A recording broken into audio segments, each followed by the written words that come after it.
آج کی اس تفصیلی اور تھوڑی سی مختلف علمی نشست میں خوش آمدید۔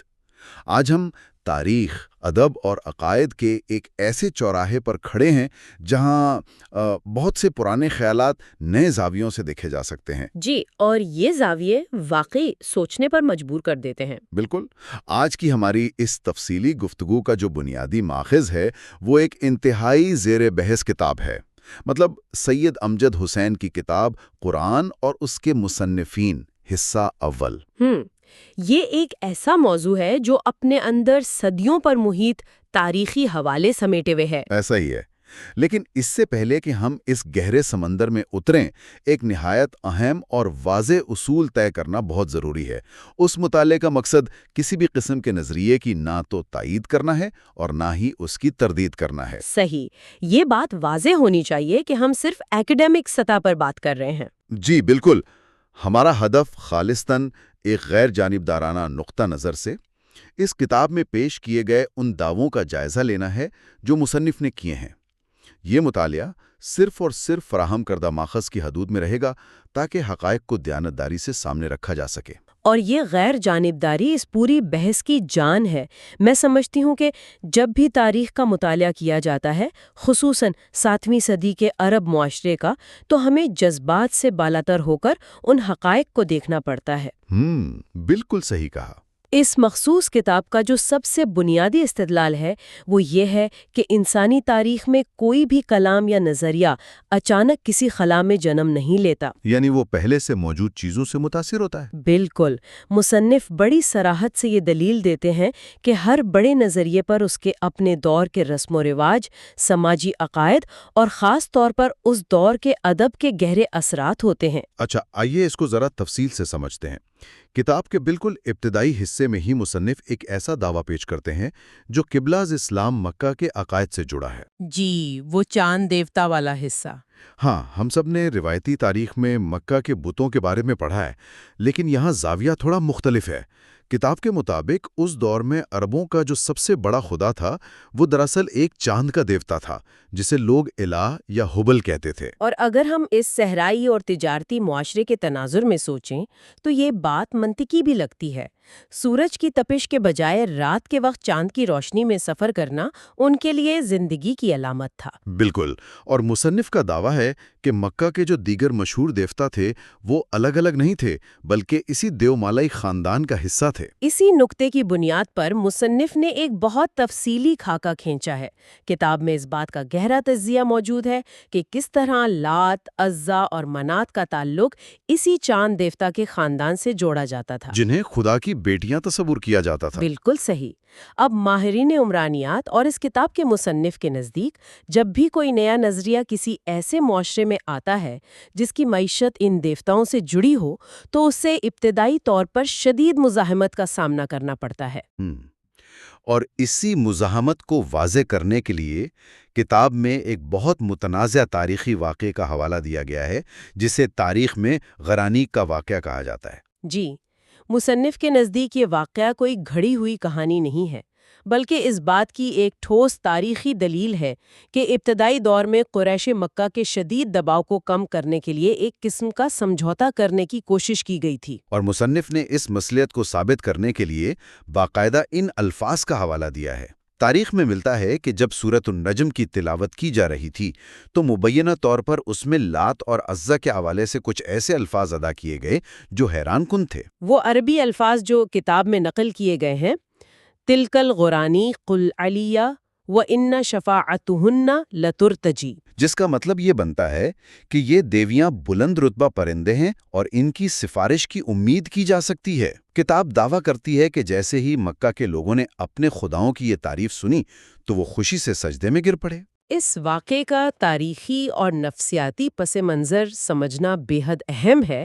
کتاب کا یہ نظریہ ہے کہ مکہ کے اشرافیہ کی طرف سے نئے نظریے پر جو تجارتی پابندیاں لگائی جا رہی تھیں وہ ناقابل برداشت ہوتی جا رہی تھیں۔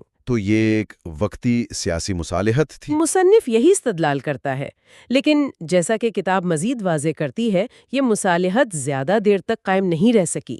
بعد میں ان آیات کو منسوخ کر دیا گیا اور یہ جواز پیش کیا گیا کہ یہ الفاظ دراصل شیطان کی طرف سے ڈالے گئے تھے۔ یعنی مصنف اسے اس بات کی دلیل بناتا ہے کہ نزول کا عمل خلا میں نہیں ہو رہا تھا، بلکہ معروضی حالات اور سماجی ضرورتوں کے تحت تبدیل ہو رہا تھا۔ بالکل، یہ ایک ایسا عمل تھا جو سیاسی مصلحتوں سے مکمل طور پر آزاد نہیں تھا۔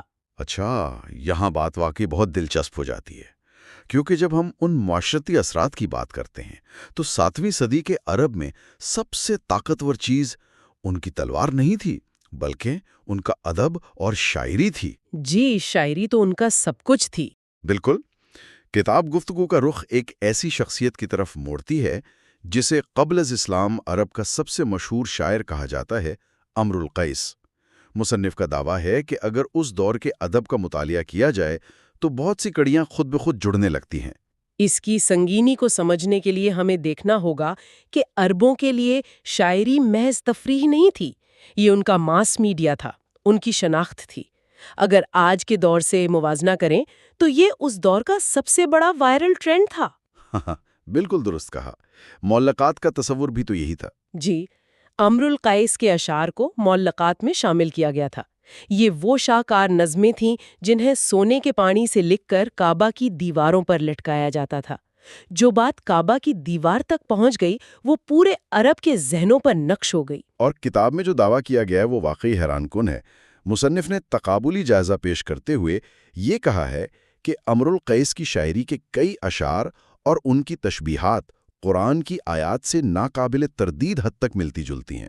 مصنف نے باقاعدہ 2 چیزوں کا آمنے سامنے تقابل کیا ہے، جیسے وہ سورۃ القمر کی آیت اقتربت الساعۃ وانشق القمر اور امر القیس کا شعر۔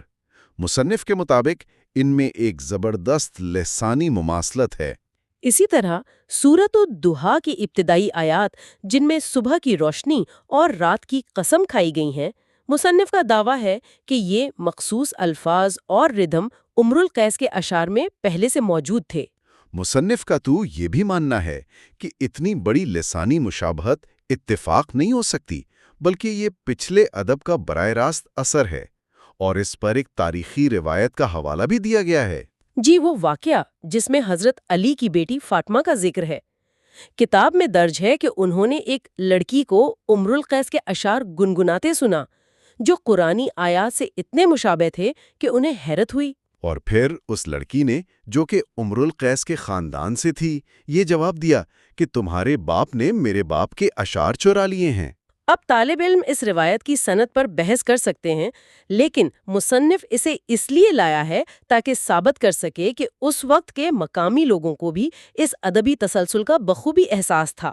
مطلب مصنف کا استدلال یہ ہے کہ جس کلام کی فصاحت کو معجزہ قرار دیا گیا، اس کی لسانی بنیادیں پہلے سے موجود عربی شاعری میں پیوست تھی۔ بالکل، اور یہ دعویٰ پورے ادبی منظرنامے کو بدل کر رکھ دیتا ہے۔ لیکن کتاب صرف شاعری تک نہیں روکتی۔ یہاں سے ہم ایک اور انتہائی پراسرار شخصیت کی طرف بڑھتے ہیں جن کا نام زید بن عمرو بن نفیل ہے۔ تاریخ میں ان کا ذکر اتنا تفصیل سے نہیں ملتا جتنا اس کتاب میں ہے۔ زید بن عمرو واقعی ایک غیر معمولی حیثیت رکھتے ہیں۔ وہ اسلام کی باقاعدہ آمد سے کئی دہائیاں پہلے ہی مکہ میں ایک فکری باغی بن چکے تھے جو بت پرستی کو مسترد کر چکے تھے۔ جی، وہ نہ صرف بتوں کی پوجا سے انکاری تھے بلکہ ان کے نام پر ذبح کیا گیا گوشت بھی نہیں کھاتے تھے۔ وہ کھلے عام کہتے تھے کہ وہ دین ابراہیم کے پیروکار ہیں، اور اسی وجہ سے ان کے خاندان نے، خاص طور پر ان کے چاچا نے، انہیں مکہ سے نکال دیا تھا، اور پھر وہ تنہائی کے لیے غار حرا میں پناہ لیا کرتے تھے۔ بالکل، اور یہ غار حرا والا نقطہ تو ذہن میں بے شمار سوالات کھڑے کر دیتا ہے کہ کیسے مختلف کردار ایک ہی مقام پر آ کر مل رہے ہیں۔ مصنف نے ان کی اور بعد کی تعلیمات میں جو مماثلتیں پیش کی ہیں وہ حیران کن ہیں، جیسے بیٹیوں کو زندہ درگور کرنے کی مخالفت جو زید اکیلے کیا کرتے تھے اور بعد میں یہ سورۃ التقویر کا حصہ بنی۔ اگر ہم اسے بڑے تناظر میں دیکھیں تو مصنف کا کام محض چند مماثلتیں گنوا دینا نہیں ہے، اس نے باقاعدہ زید کے اشعار اور قرآنی آیات کا تفصیلی تقابل کیا ہے۔ ایک ہی خدا کا تصور، آسمان و زمین کی تخلیق، بارش کا نظام، یہ سب زید کی شاعری میں موجود تھا۔ مصنف دلیل دیتا ہے کہ زید بن عمرو کی شخصیت اور دین ابراہیم کے احیاء کی کوششیں کوئی الگ تھلگ واقعات نہیں تھے۔ اس کا دعویٰ ہے کہ زید کے یہی معاہدانہ خیالات دراصل وہ خام مال تھے جو بعد میں قرآن کا حصہ بنے۔ یعنی یہ نیا کلام پرانی یکتا پرستی کی تحریکوں کا ہی ایک منظم روپ تھا۔ یہ تو تاریخ کا ایک حیران کن پہلو ہے، اور جب ہم ان اثرات کی بات کر رہے ہیں تو ایک اور بہت بڑی شخصیت کا ذکر آتا ہے، ورقہ بن نوفل۔ جی، حضرت خدیجہ کے کزن۔ کتاب کے مطابق وہ ایک عیسائی پادری تھے، خاص طور پر نستوری عیسائی۔ ان کی اس پوری کہانی میں کیا اہمیت ہے؟ ورقہ بن نوفل کی علمی حیثیت کو سمجھے بغیر ہم اس کتاب کو نہیں سمجھ سکتے۔ نستوری عیسائیت کا مشرق وسطی میں ایک مضبوط علمی نیٹ ورک تھا۔ وہ قدیم صحیفوں کا ترجمہ کرنے میں ماہر تھے، اور ورقہ عبرانی اور سریانی جانتے تھے اور انجیل کا عربی ترجمہ کرتے تھے۔ بالکل۔ مصنف روشنی ڈالتا ہے کہ مکہ جیسے تجارتی شہر میں بائبل کی کہانیاں اور انبیاء کے قصے یوں ہی ہوا میں نہیں اڑتے تھے، وہ ورقہ جیسے پڑھے لکھے لوگوں کے ذریعے پہنچتے تھے۔ اور یہیں پر مصنف ایک انتہائی تہلکہ خیز دعویٰ کرتا ہے، فترۃ الوحی کے حوالے سے، یعنی وہ دور جب وحی کا سلسلہ رک گیا تھا۔ مصنف نے اس واقعے کو ورقہ کی موت کے ساتھ جوڑ دیا ہے۔ جی، یہ کلیدی موڑ ہے جہاں مصنف تاریخی واقعات کو کاز اینڈ ایفیکٹ کے طور پر پیش کرتا ہے۔ جیسے ہی ورقہ کا انتقال ہوا، وحی کا سلسلہ اچانک رک گیا اور یہ تقریباً 3 سال تک رکا رہا۔ تو مصنف اسے محض اتفاق نہیں سمجھتا؟ ہرگز نہیں، وہ اسے اپنے نظریے کی تائید میں لاتا ہے۔ مصنف کا کہنا ہے کہ وحی اس لیے نہیں رکی کہ یہ آسمانی فیصلہ تھا، بلکہ اس لیے رکی کہ معلومات کا جو سب سے بڑا زمینی ماخذ تھا وہ ختم ہو گیا تھا۔ اور اسی وجہ سے شدید مایوسی اور کشمکش کا سامنا کرنا پڑا، کیونکہ مواد فراہم کرنے والی کڑی ٹوٹ گئی تھی۔ بالکل، جب تک کوئی نیا دھارا نہیں ملا وہ سلسلہ رکا رہا۔ یہ مصنف کا واضح استدلال ہے۔ تو اس سب کا کیا مطلب ہے؟ اگر ہم ان تمام حوالوں کو سمیٹیں تو مصنف سید امجد حسین یہ دعویٰ کر رہے ہیں کہ قرآن اچانک نازل ہونے والا کلام نہیں تھا، صحیح، بلکہ یہ امر القیس کی شاعری کی فصاحت، زید بن عمرو کی باغیانہ سوچ اور ورقہ بن نوفل کے بائبلی علم کا ایک تدریجی اور ارتقائی نچوڑ تھا۔ اور یہیں پر سننے والوں کی تنقیدی سوچ کا بیدار ہونا بہت ضروری ہے۔ تاریخ کا مطالعہ کبھی سیدھا نہیں ہوتا۔ یہ معلومات خواہ ہم ان سے متفق ہوں یا اختلاف کریں، ہمیں سکھاتی ہیں کہ کسی بڑے کلام کو اس کے موضوعی حالات اور پہلے سے موجود علم سے کاٹ کر نہیں دیکھا جا سکتا۔ بالکل، ہر بڑا نظریہ اپنے وقت کے سماج اور محاورے کی جھلک ضرور دکھاتا ہے۔ تاریخ کو دیکھنے کے یہ زاویے ہمیں مجبور کرتے ہیں کہ ہم اندھی تقلید کے بجائے منطق اور تحقیق کی کسوٹی پر چیزوں کو پرکھیں۔ اور اسی تنقیدی سوچ کے ساتھ ہم اس نشست کا اختتام ایک فکر انگیز سوال پر کرتے ہیں۔